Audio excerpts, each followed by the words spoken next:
let me ask you, obviously, Trump's former chief of staff, General John Kelly, Sure. was alarmed, he says, by what he heard when Trump said he wanted to use the National Guard or the Pentagon to go after the enemy within, Americans with whom he disagrees, including the Pelosi's, Adam Schiff. And then he gave an interview. He said that Trump, quote, certainly falls into the general definition of fascist, that he is, quote, certainly an authoritarian, admires people who are dictators. You've called him a disgruntled former employee. But why shouldn't Americans out there listen to somebody who worked closely with Trump, worked with him longer than you've worked with him, retired four-star Marine general, served his country honorably, who is conservative, who says he agrees with Trump on most policies, but is worried about this aspect of Trump? So let me just say two things in response. So first of all, a lot of what John Kelly, pretty much all of what John Kelly accuses Donald Trump of saying, there were other people in the room, Mike Pence's former chief of staff, for example, who've explicitly said Donald Trump never said those things, right? So one, on Mike the Pence, the specific guy comments, who's not going to support Trump because Mike Pence's former chief of staff said that Donald Trump didn't say those things, right? So that's number one. Number two, I actually think there's an interesting conversation here to have, Jake, which is why does John Kelly not support Donald Trump?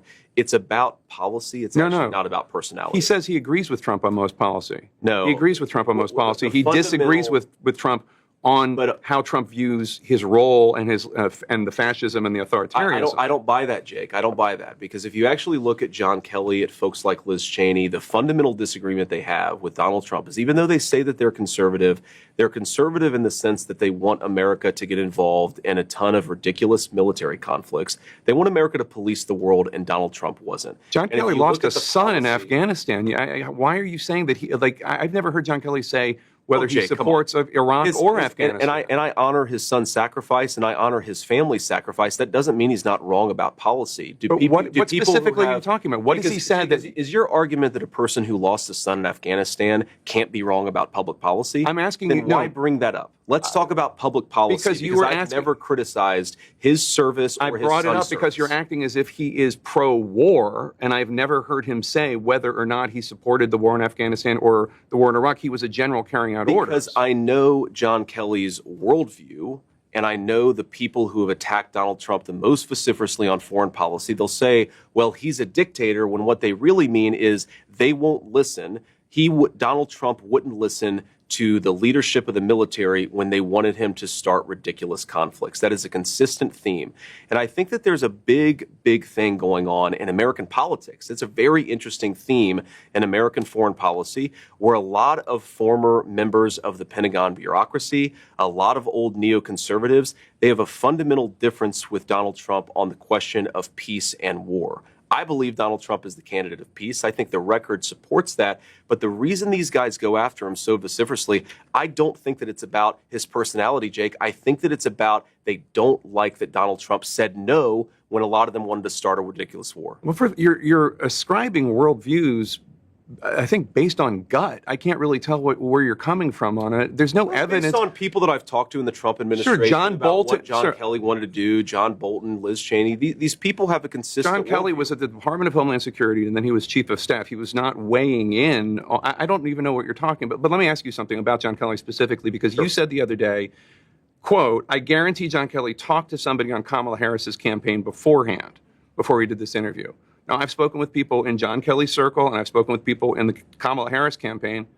They say there's been no communication the entire time. So where did that come from? Oh, I'm highly skeptical of that, Jake. You know the way that these attacks work. You know the way that these people are often vetted by a campaign. So you made it up. Before something goes out there. No, I said that the American media and the American Democratic Party apparatus works a certain way. If it comes out that John Kelly never even spoke with a person in the Kamala Harris orbit, then I'm happy. You're telling me that based on secondhand conversations with John Kelly. And it's interesting. We've now spent, Jake, 3 minutes talking about John Kelly. If it is true that he never spoke with anyone in Kamala Harris's orbit, I'm happy to apologize to John Kelly for misstating how he delivered this news to the Atlantic magazine. But let's talk about who did he deliver this news to? To Jeffrey Goldberg, a guy who lied the United States into the Iraq War, which led to the deaths of millions of innocent Arabs and thousands of innocent Americans. You don't go to that guy if you don't have a particular ideological motive. I think that's what's going on. If I'm wrong, I'm happy to say that I'm wrong. I think it's interesting that you think that a magazine writer lied the American people into war. Well, he encouraged it. He wrote stories that were dishonest. He wrote a story about the gassing of the Kurds in I forget if it was the Atlantic or the New Yorker, but I'm actually referring to John Kelly talking to the New York Times. He wrote stories, by the way, where he took what intelligence officials in the American Pentagon bureaucracy said and wrote it as the gospel truth. And this highlights the entire point that I'm making about Trump's foreign policy, is this is a guy who wants to use American troops sparingly. He wants peace through strength. It's why his foreign policy was so successful during his first term. It's all the same people who were wrong about Iraq. They were wrong about the quagmire in Afghanistan. They were wrong about Syria. They were wrong about everything. And now they're coming after Donald Trump because he actually has a realistic and cautious foreign policy. I'm talking about people who worked for Donald Trump in his first administration. That's what I'm talking about. I'm talking about not just John Kelly, but Mark Milley, who was the Trump-appointed chairman of the Joint Chiefs of Staff, who disobeyed Trump's direct orders on troop redeployments in Syria. And I'm talking about the guy that had your job. A massive violation of his constitutional oath, by the way. I'm talking about the guy that had your job before Donald Trump's supportive crowd wanted to hang him, Vice President Mike Pence, who said, as you know, that Trump put himself before the Constitution. I'm talking about General Mattis, also Secretary of Defense in Trump's administration. I'm talking about Mark Esper, the Secretary of Defense, who told me that Trump does have fascistic tendencies. John Bolton, H.R. McMaster, Alyssa Farah-Griffin. Okay, Jake, these are Trump administration officials. Listen to every Trump administration official? You know, one reason why Kamala Harris doesn't have as many people criticizing her is because she doesn't fire people who fail. That's why we haven't had a real audit of the disastrous Afghanistan withdrawal, is because Kamala Harris protects failures in government. Donald Trump fires them. And I'd much rather have the president who fires people who screw up. Now, Jake, no, this is an important point. Kamala Harris. You did not fire Mike Pence. Kamala Harris. He did not fire Mark Milley. Kamala Harris. He did not fire John. He fired a lot of those people, Jake, and he did because they weren't doing their job. But this is the thing, Jake. We've now spent 5 minutes talking about people in Donald Trump's staff who think he's not fit for office. He fired. Who think he's not fit for office. Oh, they didn't think he was unfit for office until they had a falling out with him because he fired them. And we're not talking about the public policy. Well, we're actually talk about how Americans can't afford groceries. We're actually Can we talk about the fact that Americans can't afford the cost of housing? Can we talk about the fact that a lot of people out there in Erie, Pennsylvania, they're the ones who suffer and die when people like Mark Esper and Mark Milley don't obey the commander-in-chief's orders. We're talking about Donald Trump and what he says. Yes. And Donald Trump says... And you'd much rather talk about what Donald Trump allegedly said than what Donald Trump did in office. I'm talking about what he did in office, Jake, what he said publicly. 1.5% he wants to use inflation. The military to go after the enemy within, which is the American people. He did not say that, Jake. The enemy within? He said that he was going to send the military after the American people. Show me the quote where he said that. He said the enemy within. He said far-left lunatics. He's talking about the people Pelosi's rioting. And Schiff. He's talking about people rioting after the election.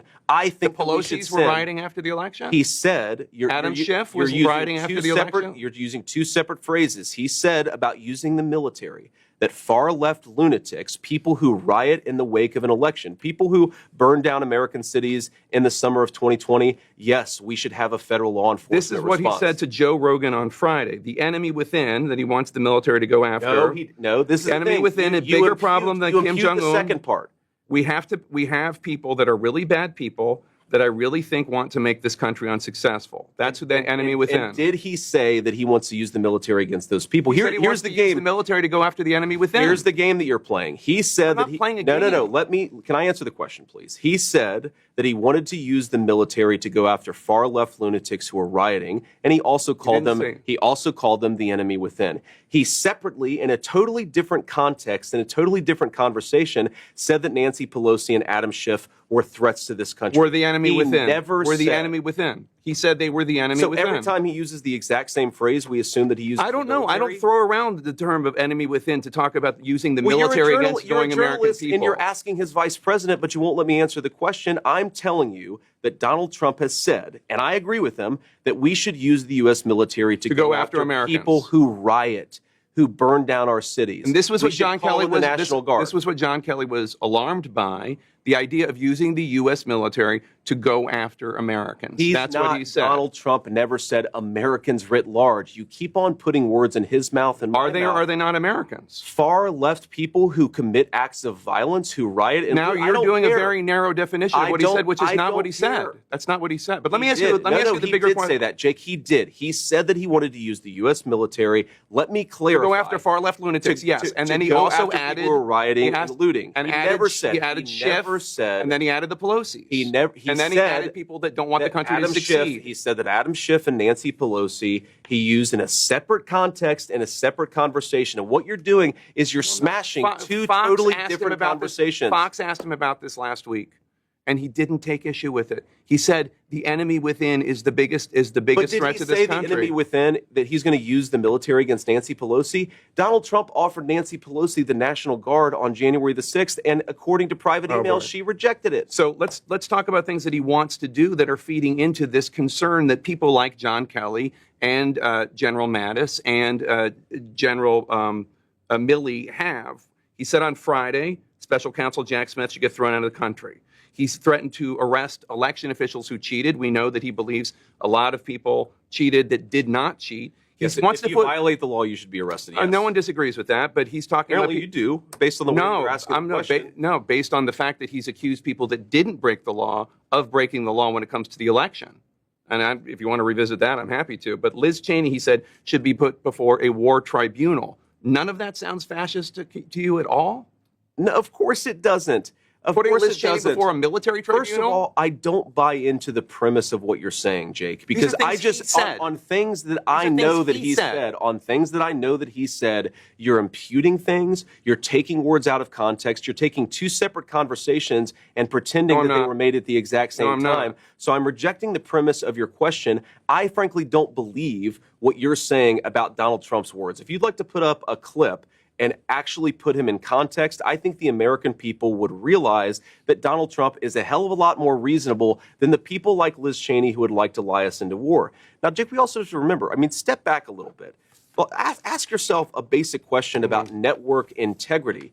You guys talked about the Russia hoax nonstop. The FBI was investigating it. The FBI was investigating it, and so we covered them. And so you took the words of unnamed FBI agents and put them on your network as if they were the gospel truth. You did it again and again. A viewer of your network would have believed that Donald Trump and Vladimir Putin conspired in 2016. No. That was totally and preposterously false. No. Well, that's what you just that's said why. is false. We covered an FBI investigation. I don't know why you want to talk about the FBI investigation. You covered it in a way that gave credence to anonymous sources' accusations. You did it yourself. Your network did it, Jake.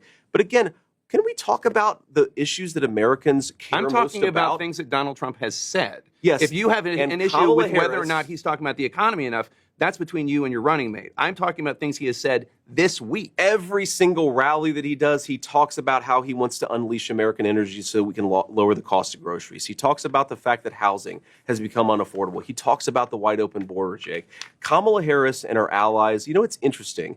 Kamala Harris and her media allies, and I would put CNN in this category. You guys seem to care. I'll tell you that. They wouldn't. Well, they should watch your network more because you guys seem to care more about Donald Trump's past than the future of the American people. We're running this campaign on making the American dream. I'm specifically affordable. asking about how Donald Trump is going to be president in the future should he win. And then we're being told He's going to pursue economic policies that lower the cost of groceries and make life more affordable again. He talks about it every single day on the campaign trail, and so do I. What you're talking about is an anonymously sourced story, or one guy Nothing anonymously sourced. or who Zero one guy who was a disgruntled employee. I told you where 10 five other people people pushed back against him and said that what he said was dishonest. So why don't we talk about the policy that's affecting American citizens and not what Donald Trump allegedly said, according to one guy who's pissed off because he got fired by Donald Trump? I didn't bring up any of the things that he said. He said, I didn't bring up. Brought up John Kelly, and that I just described. I brought him up John perfectly. Kelly's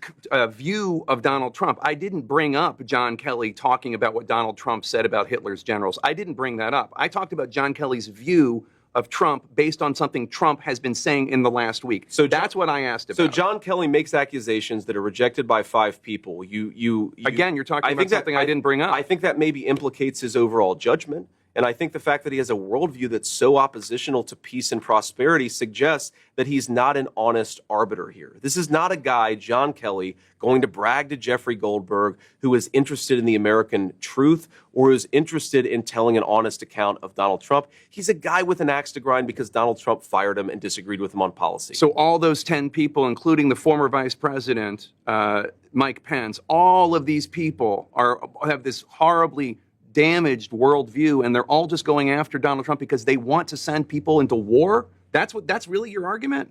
Absolutely. It's not like these are conservative. Absolutely, that's my These argument. are not conservative Jake, Republicans. These aren't conservative Republicans who are concerned about Donald Trump. They're not. That's not right. All of these people, Jake, they came into office thinking that they could control Donald Trump. That when he said he wanted peace in the world, Mike Pence thought he could control Donald Trump. Yes, he did. And when he found out that when he found out that he couldn't, they all turned on Donald Trump, and a lot of them got fired. And we're running, and we're trying to staff the government with people who are going to govern according to principles of peace and prosperity. Let me ask you. They're pissed off about it. Let me ask you, because we're being told that we're over. Yeah.